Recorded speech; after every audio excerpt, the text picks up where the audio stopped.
परिवहन में अवैध वसूली के आरोपों से घिरे कारोबारी सूर्यकांत तिवारी ने शनिवार को मनी लॉन्ड्रिंग मामलों के स्पेशल जज अजय सिंह राजपूत की अदालत में आत्मसमर्पण कर दिया। उसके बाद प्रवर्तन निदेशालय ने उसे गिरफ्तार किया और 12 दिन की रिमांड पर लेकर चली गई। इससे पहले अदालत को दिए गए आवेदन में सूर्यकांत तिवारी ने पूर्व मुख्यमंत्री डॉक्टर रमन सिंह पर षड्यंत्र का आरोप लगाया। उसने कहा उसकी जान को खतरा है। सूर्यकांत तिवारी ने अदालत को बताया प्रवर्तन निदेशालय ने समीर विश्नोई और अन्य मामले में उसको भी अभियुक्त बताया है। वह लगभग 20 सालों से प्रदेश में कारोबार कर रहा है। पूर्ववर्ती सरकार से भी उसके अच्छे संबंध रहे हैं। वह अडानी समूह के लिए ट्रांसपोर्ट का काम करता है और उसी से आय अर्जित करता है। इससे पहले आयकर विभाग की कार्यवाही में उसने पूरा सहयोग किया है।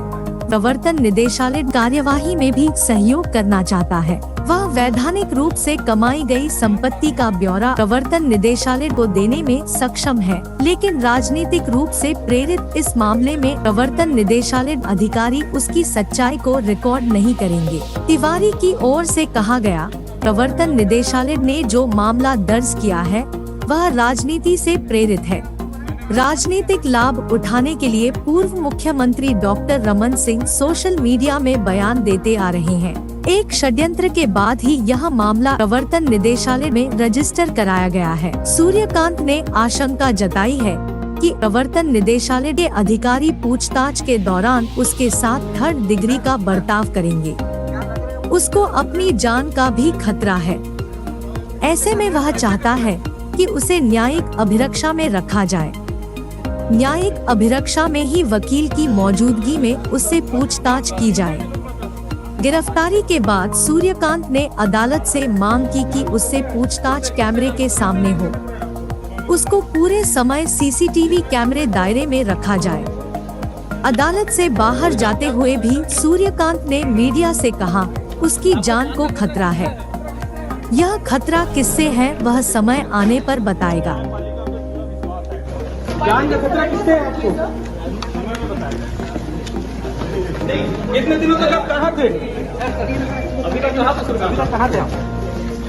कितना बताया आपको? न्यायपालिका पे विश्वास रखिए। दूध का दूध और पानी का पानी सामने आ जाएगा। अभी आपने बोला मैंने व्यापार किया है। मैं कोई राजनीतिक व्यक्ति नहीं हूँ। अभी आपने बोला जान से खतरा है, तो किससे जान से खतरा है आपको? समय में बताओ।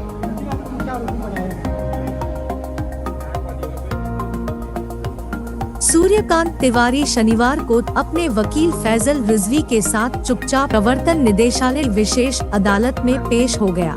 अदालत ने पूछा तो बताया गया प्रवर्तन निदेशालय ने उसे अभियुक्त बनाया है, इसलिए वह अदालत में सरेंडर कर रहा है। अदालत ने प्रवर्तन निदेशालय के वकील को बुलाया। काफी देर बाद प्रवर्तन निदेशालय ने अरेस्ट मेमो मंगाकर अदालत कक्ष में ही गिरफ्तार दिखाया और पूछताछ के लिए 14 दिन की रिमांड मांगी। अदालत ने 12 दिन की रिमांड मंजूर किया। सूर्यकांत तिवारी के आग्रह पर अदालत ने उसका बयान रिकॉर्ड करते समय उसके अधिवक्ता वहां मौजूद रहेंगे। हालांकि अधिवक्ता केवल उसे देख पाएंगे, सुन नहीं पाएंगे। समय पर वकील से मिलने की अनुमति भी दी गई है। ऐसी अनुमति इस मामले में पहले गिरफ्तार 3 आरोपियों के मामले में भी दी गई थी। प्रवर्तन निदेशालय ने पिछले सप्ताह तक की अपनी कार्यवाही में सूर्यकांत तिवारी को कोयला परिवहन में अवैध वसूली गिरोह का सरगना बताया है। लेकिन शनिवार को जब सूर्यकांत ने अदालत में आकर आत्मसमर्पण किया, ताए साफ हो गया कि वह एड की राडार पर कहीं था ही नहीं। जांच एजेंसी ने अभी तक सूर्यकांत की तलाश में कोई कार्रवाई नहीं की थी।